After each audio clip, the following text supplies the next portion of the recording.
Lamppost ঘিরে আলোর পোকা ঝাঁক বেঁধেছে। হলুদ আভার নিচে অনবরত উড়ে যাচ্ছে বিশৃঙ্খলভাবে। অতিশয় জটিল বিদঘুটে কুৎসিত লাগছে দৃশ্যটা। নিভ্রাণ চোখ সরিয়ে নিল। বাহুতে কপাল মুছে শার্টের উপরের দুটো বোতাম খুলল। ঘেমে গেছে, বুকের শার্ট ভিজে গায়ের সাথে লেপ্টে আছে। রাস্তায় জ্যাম, চৌরাস্তার মোড়ে প্রাইভেট কারের জটলা। এসি সেরেও জানলা খুলে বসে আছে সে। অসহনীয় গরম পড়েছে আজ। পাশের ছিটে হলুদ রঙের প্যাকেট, ভিতরে আলট্রা রিপোর্ট। আসার সময় নিয়ে এসেছে হসপিটাল থেকে। জ্যাম থাকায় গাড়ি আগে বাড়ছে না। হাত বাড়িয়ে কাগজটা বের করল সে। সাদা কাগজের ওপরের দিকে স্টাপলার দিয়ে পিন করা ছোট্ট কালো রঙের কাগজটা। স্পষ্ট একটা অবয়ব, আবছা আকৃতি। তার রাজকন্যার, তার ছোট্ট পরীর। নিভ্রাণ রিপোর্টের উপরেই চুমু খেল, খুব আদরে ভরা চুমু। মেয়েটা জন্মানোর পরে কপালে প্রথম চুমুটা সেই খাবে। ফোন বাজলো। নিভ্রাণ ধরল না প্রথমবারে, লাইন কেটে গেল। সেকেন্ডবারেই আবার বাজতে শুরু করলো। রিপোর্টটা যত্ন করে ঢুকিয়ে রাখলো সে। একটু ভাঁজ পড়লে অনর্থ ঘটে যাবে যেন।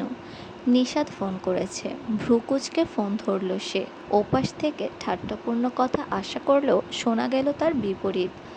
অতি শঙ্কিত কণ্ঠস্বর। হ্যালো হ্যালো ভাইয়া, কোথায় তুই? কতক্ষণ লাগবে আসতে? নিভ্রাণ বাঁকানো গলায় বলল, তুই বাসায়? কিছু হয়েছে? রাত রাত ঠিক আছে তো?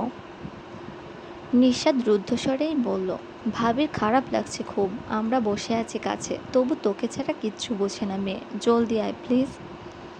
ডক্টর নিকিতাকে বাসায় আসতে বলেছে। হসপিটাল তো দূর হয়ে যায়। তাছাড়া ভাবি তো নড়াচড়া করতে পারবে না, গুটি গুটি হয়ে বসে আছে আমার সাথে। নিভ্রাণ খেই হারানো বেগতিক গলায় বলল, হসপিটাল কেন? ওর কি বেশি খারাপ লাগছে? মাথায় হাত বুলিয়ে দে, ভয় পেয়ে যায় তো তাই অমন করে। নিশাদ নিষ্প্রভ কণ্ঠে বলল, ওনার তোকে লাগবে ভাই। নিভ্রাণ আস্তে করে উত্তর দিল, আসছে আসছে। নিশাদ ফোন কাটতে কাটতে খেয়াল করলো রাত্রি নাকের পাশে বেয়ে পানি গড়াচ্ছে, নিঃশব্দে কাঁদছে। অপ্রস্তুত ভঙ্গিতে পকেট থেকে রুমাল বের করলো সে। পানি মুছিয়ে দিয়ে বলল, ভাবি কাঁদছেন কেন? ভাইয়া আসছে তো, একটু পরেই চলে আসবে। ঘরে ঢোকা মাত্রই নিভ্রাণ খেয়াল করলো সোফায় বাবা বসে আছে নওশাদ সাহেব। একটু আগেই এসেছেন তিনি। খবর পেয়ে বাসায় থাকতে পারেননি আর। মুখে প্রখর দুশ্চিন্তার ছাপ চোখাচোখি হলো। নওশাদ সাহেব অস্পষ্ট স্বরে বলল, এসেছো তবে? রাত্রি তখনও নিশাদের কাছে। চোখ বন্ধ বিধায় সে এসেছে বুঝতে পারেনি। স্নেহপূর্ণ হাতে তাকে আগলে রেখেছে নিশাদ। রক্তের সম্পর্ক না হলেও দায়িত্বশীল বড় ভাই যেন। নিভ্রাণ হাসল। কাছে যেতেই উঠে দাঁড়াতে গেল নিশাদ। নিভ্রাণ থামালো। রাত্রির মাথায় হাত রেখে নরম গলায় ডাকলো, রাত। রাত্রি নিভন্ত চোখে তাকালো। প্রাণহীন নয়ন, ফ্যাকাশে চেহারা। হৃদযন্ত্রে কেউ যেন পাথর দিয়ে আঘাত করল নিভ্রাণের। যন্ত্রণায় থেতলে গেল প্রেমপূর্ণ অভ্যন্তর। এতক্ষণ পর ভরসার মানুষটার দেখা পেয়ে নরম হাত দুটো সামনে বাড়িয়ে দিল রাত্রি। নিরুপদ্রব্য বুকে টেনে নেওয়ার আদুরে আকুতি। নিভ্রাণ আশেপাশে তাকালো। নিশাদ উঠে দাঁড়ালো তাড়াতাড়ি। নিভ্রাণ চোখে মুখে আংশিক লজ্জা নিয়ে বুকে টেনে নিল স্ত্রীকে। গোপনে ছোট্ট একটা চুমুও খেয়ে নিল চুলের ভাঁজে। রাত্রি আধো আধো কণ্ঠে বলি ছাড়ল, আপনি কোথাও যাবেন না আর। নিভ্রাণ তর্কে গেল না, কোমল কণ্ঠে সম্মতি দিল, আচ্ছা ঠিক আছে।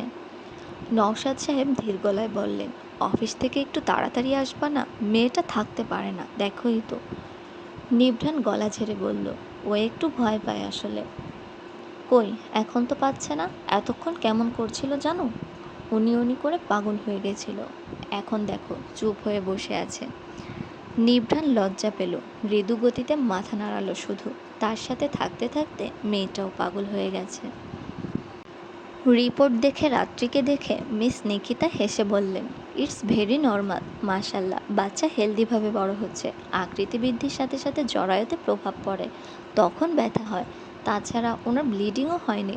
তো হলে তবে হয়তো মিসক্যারেজের সম্ভাবনা ছিল। আসলে প্রথমবার তো, সেই জন্য পেইনটা সহ্য করতে কষ্ট হয়। নিভ্রাণ মুচকি হেসে বলল, বুঝেছ, বাচ্চার কিছু হয়নি। রাত্রে হাতের উল্টো পিঠ দিয়ে ঠোঁটের উপরে জমে যাওয়া স্যাঁতসেঁতে ঘাম মুছল। ব্যথায় কেমন লাগে শুধু সে আর তার আল্লাহ জানে। খালি মনে হয় এই বুঝি সময় শেষ, সে বুঝি তার মানুষটার কাছ থেকে আলাদা হয়ে যাবে, আর দেখতে পাবে না সুদর্শন মুখটা। এত ব্যাকুল লাগে একটু দেখার জন্য ছটফট করে প্রাণ পাখি।